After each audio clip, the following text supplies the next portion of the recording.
Everyone, welcome back to the channel style and beauty by Priyanka. সবাই কেমন আছো?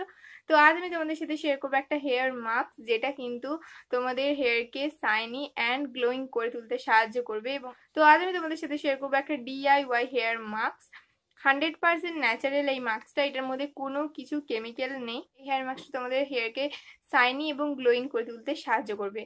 তো চলো বেশি দেরি না করে হেয়ার মাস্কটা আমি কি করে বানিয়ে নিচ্ছি দেখে নেওয়া যাক। চলো ভিডিওটা শুরু করা যাক। Let's get started. প্রথমেই আমাদের লাগছে কলা। এখানে আমি দুটো কলা নিয়েছি আমার হেয়ার লেন্থ অনুযায়ী। এখানে তোমরা দেখতে পাচ্ছ একদম পাকা যে কলাটা হয় সেটাই নিয়েছি। এরপর লাগছে মিল্ক। এখানে আমি র মিল্ক নিয়েছি, আর তোমরা চাইলে কার্ডও ইউজ করতে পারো। দেন আমি নিয়েছি মধু।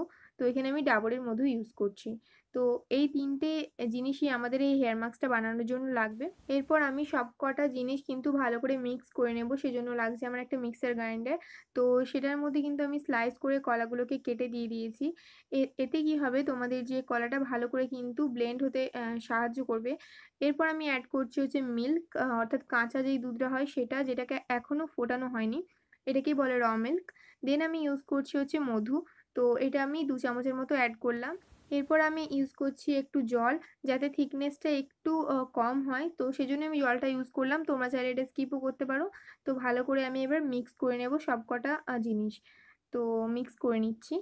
তো এটা ভালো করে ব্লেন্ড করে স্মুথ একটা পেস্ট আমি তৈরি করে নিচ্ছি, যাতে করে আমরা যখন এটা হেয়ারে অ্যাপ্লাই করব কোনো অসুবিধা না হয়। তো আমাদের মিক্সচার পুরো রেডি হয়ে গেছে হেয়ার মাস্ক। তো তোমরা দেখতে পাচ্ছ কত স্মুথ হয়েছে এই হেয়ার মাস্কটা। তো তোমরাও কিন্তু এইভাবেই করবে। আমাদের হেয়ার মাস্ক কিন্তু একদম রেডি হয়ে গেছে। এরপর আমি এটা আমার হেয়ারে অ্যাপ্লাই করতে পারবো। এর আগে তোমাদেরকে আমার একটা এক্সপিরিয়েন্স শেয়ার করি। তো তোমরা যখন এই হেয়ার মাস্কটা অ্যাপ্লাই করবে, তোমরা যখন হেয়ারটাকে ওয়াশ করবে শ্যাম্পু দিয়ে, তারপরেও কিন্তু এই হেয়ার মাস্কটা পুরোপুরি না যেতেও পারে। যদি চলে যায় খুবই ভালো, তো আমার কিন্তু যায়নি, তো তোমাদের সাথে এটা শেয়ার করে দিলাম। যদি না যায় কোনো চিন্তা করার কারণ নেই। তোমরা যখন হেয়ারটা পুরোপুরি শুকিয়ে যাবে, নিজে নিজেই ঝরে পড়ে যাবে, এটার জন্য কোনো অসুবিধা তোমাদের হবে না। তো ফার্স্টে তোমরা দেখতে পাচ্ছ আমার হেয়ারটা কতটা ড্রাই এবং কোনো শাইনিনেস নেই। তো আমি ভালো করে কিন্তু আগের দিন শ্যাম্পু করে নিয়েছিলাম। তো তারপরের দিন আমি এই হেয়ার মাস্কটা ইউজ করছি। তো আমি হেয়ার মাস্কটাকে ভালো করে আমার স্ক্যাল্পে লাগিয়ে নিচ্ছি। তো এটা স্ক্যাল্পে লাগালে এই হেয়ার মাস্কের যে গুণাগুণ তোমার ফুল হেয়ারে কিন্তু তোমরা পাবে।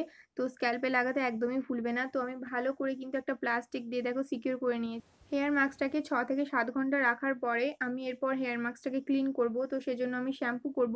তো শ্যাম্পু করার জন্য আমি কিছুটা প্লেন ওয়াটার নিয়ে নিয়েছি। দেন আমি ইউজ করব হচ্ছে শ্যাম্পু। এখানে আমি ইউজ করছি মামাআর্থের রাইস ওয়াটার শ্যাম্পু। তোমরা যে কোনো শ্যাম্পু ইউজ করতে পারো।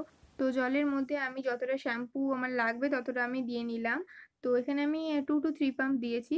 তো এরপর আমি এটাকে ভালো করে কিন্তু মিক্স করে নেব। তো তোমরা দেখতে পাচ্ছ একটা ফোম ক্রিয়েট হচ্ছে। এটা করলে তোমাদের শ্যাম্পুটা কিন্তু ভালো করে হবে। তো এটা তোমরা দেখতে পাচ্ছ শ্যাম্পু করার পরে আমার চুলটা কতটা সিল্কি লাগছে। তো তোমরাই দেখতে পাচ্ছ ভিডিওতে। এখানে আমি কিন্তু কোনো হেয়ার স্ট্রেটনিং ইউজ করিনি, শুধু আমি সিরাম ইউজ করেছি আর কন্ডিশনার ইউজ করেছি। তো তোমরা দেখতে পাচ্ছ আমার হেয়ারের কন্ডিশন। তো ফ্রেন্ডস, এই ছিল আমার আজকের ভিডিও। আশা করছি তোমাদের এই ভিডিওটা ভালো লেগেছে। অবশ্যই মাস্কটা ট্রাই করো, দিয়ে আমাকে কমেন্টে জানিও মাস্কটা কেমন লেগেছে। তো চলো তোমাদের সাথে কোনো নেক্সট ভিডিওতে দেখা হচ্ছে। ততক্ষণের জন্য সবাই ভালো থেকো, সুস্থ থেকো। বাই।